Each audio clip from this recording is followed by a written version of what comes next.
नमस्कार मित्रांनो, मी प्राध्यापक जयंत वासने आणि आपण भूगोल विषयातील BA सेकंड इयर करता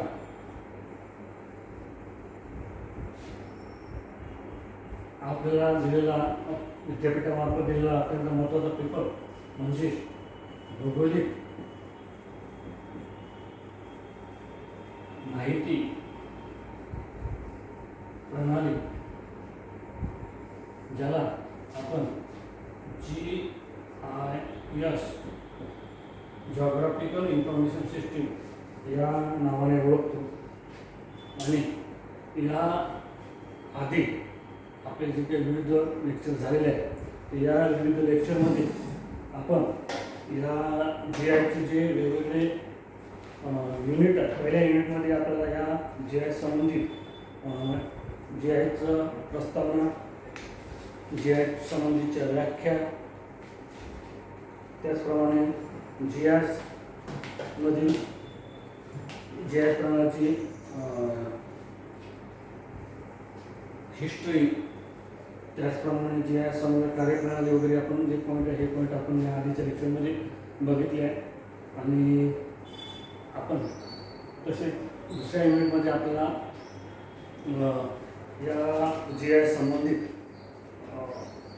एक महत्त्वाचा पॉईंट आहे माहिती स्त्रोत, सोर्सेस ऑफ डेटा. ही माहिती आपल्याला अभ्यास करायला आपण सुरुवात केली होती, माहितीचे स्त्रोत.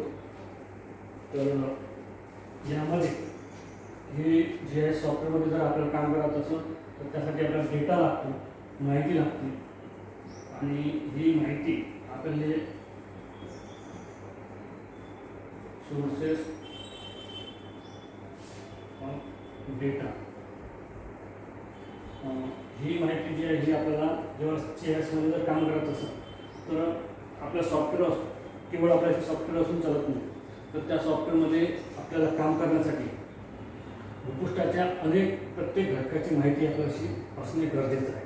पूर्वी आपल्याला ही जी माहिती आहे ही आपण बघतो की एकतर आपल्याला नकाशा यासारख्या अनेक घटकांमधून मिळतो. तर यामध्ये आपण बघतो की आज आपल्याला जे प्रत्यक्ष त्या ठिकाणी अभ्यास करून मिळणारी माहिती आणि एखाद्या संस्थामार्फत, एखाद्या संघटनेमार्फत, एखाद्या ठिकाणी गव्हर्नमेंट एजन्सीमार्फत मिळणारी माहिती, अशा दोन प्रकारच्या माहिती या ठिकाणी आपल्याला प्राप्त होते. ज्या माहितीचा आपल्याला वापर आपण GISमध्ये करू शकतो. या दोन माहितीला आपण या GISमध्ये सोर्सेस ऑफ डेटामध्ये दोन भागामध्ये विभाजित करू शकतो. एक पहिली जी आहे अवकाशीय आणि दुसरा आहे गुणविशेष.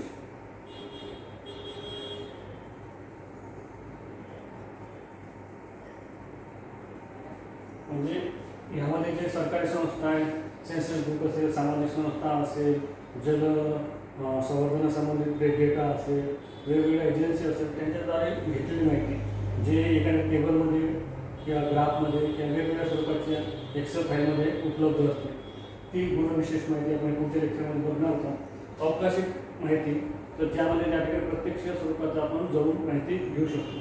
तर यामध्ये आपण मागच्या लेक्चरमध्ये बघितलं की यामध्ये नकाशाद्वारे मिळणारी माहिती, हवाई छायाचित्राद्वारे मिळणारी माहिती, GPS जे सॅटेलाईट आहे यांच्याद्वारे मिळणारी माहिती, सॅटेलाईट इमेजेस याद्वारे मिळणारी माहिती, या प्रकारचे आपण 4 पॉईंट आपण या ठिकाणी बघितले होते. आज यामधला शेवटचा पॉईंट जो आहे तो 5वा पॉईंट या ठिकाणी आपण अभ्यासणार आहोत. त्यानंतर सर्वे या सर्वेक्षण,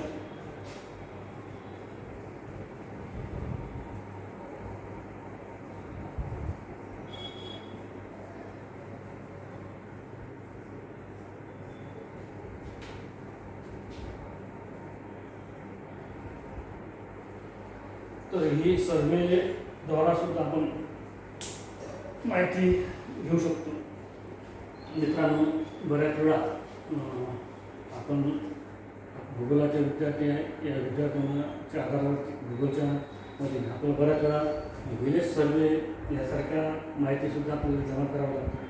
टूर असतो, त्या टूरमध्ये सुद्धा जावं लागते. वेगवेगळे प्रोजेक्ट असतात, ते प्रोजेक्टसुद्धा आपल्याला त्या ठिकाणी प्रत्यक्ष ठिकाणी जाऊन काम करावं लागतं.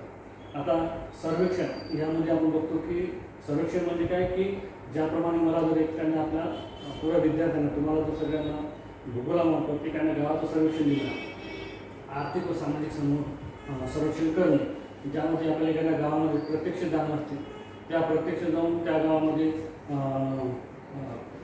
बाजार सामाजिकमध्ये आपण स्त्री पुरुष प्रमाण किती आहे, घरांची संख्या किती आहे, त्याचे ते गाव कोणत्या ठिकाणी आहे, त्या ठिकाणी जर प्लेन टेबल असेल तर प्लेन टेबलमार्फत आपण त्याचं एक लोकेशन तयार करणं, लॅटिट्यूड लॉंगिट्यूड तयार करणं, त्यानंतर त्या ठिकाणी असलेली नदी असेल, यात्रा असेल, बाजार असेल, त्याच्या ठिकाणी प्रत्यक्ष जाऊन त्या ठिकाणी डेटा कलेक्ट करणं, यासारखं सर्वेक्षण आपण प्रत्येक ठिकाणी जाऊन प्रत्यक्ष जाऊन काम करत असतो, त्याला सर्वेक्षण असं म्हणतात.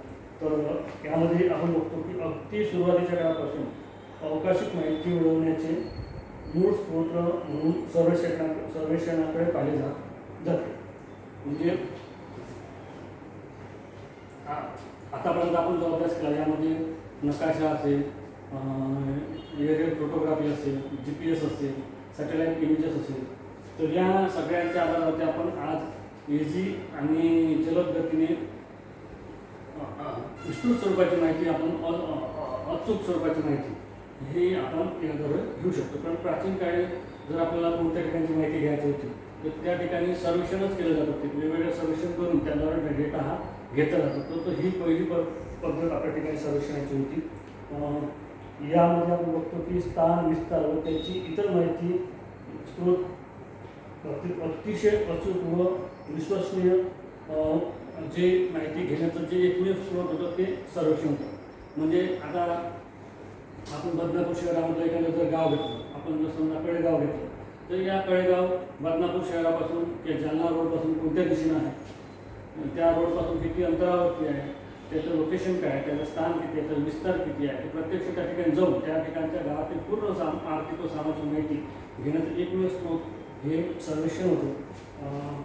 ही माहिती विश्वसनीय असली तरी याद्वारे संकलित केलेल्या माहितीच्या मोठ्या प्रमाणात वेळ, पैसा खर्च करावा लागतो.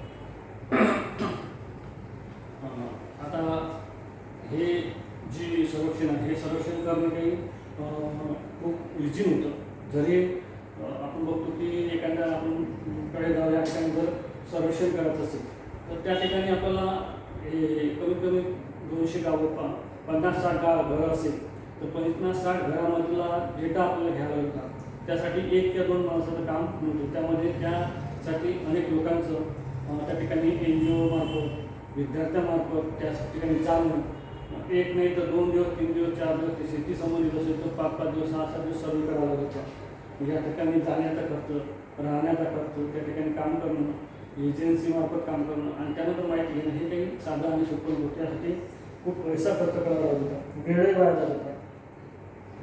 सर्वेक्षणासाठी साखळी व tape, plane table, dumpy level, total station इत्यादी साधनांचा सर्वेक्षणाद्वारे अवकाशीय सांख्यिकीय प्राप्त केले जात होते.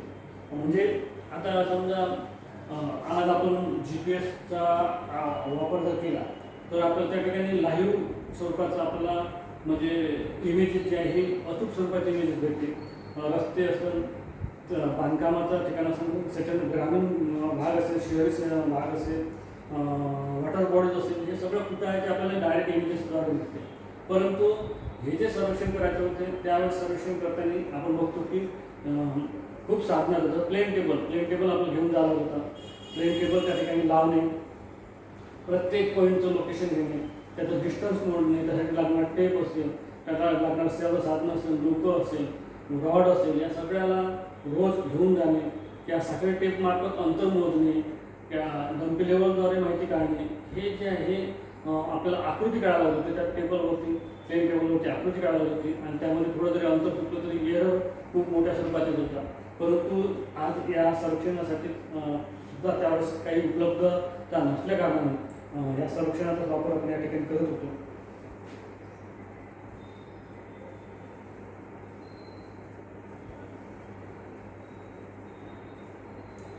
GPS साठी व इतर स्रोतासाठी माहिती उपलब्ध नसल्यास व इतर माहिती स्रोताची विश्वसनीयता तपासण्यासाठी या स्रोताचा म्हणजे सर्वेचा आपण वापर या ठिकाणी जर एका ठिकाणी काही अडचणी असेल तर त्या GPSचा वापर नसून होत तर त्या ठिकाणी आपण या संरक्षणाचा वापर या ठिकाणी केला जातो.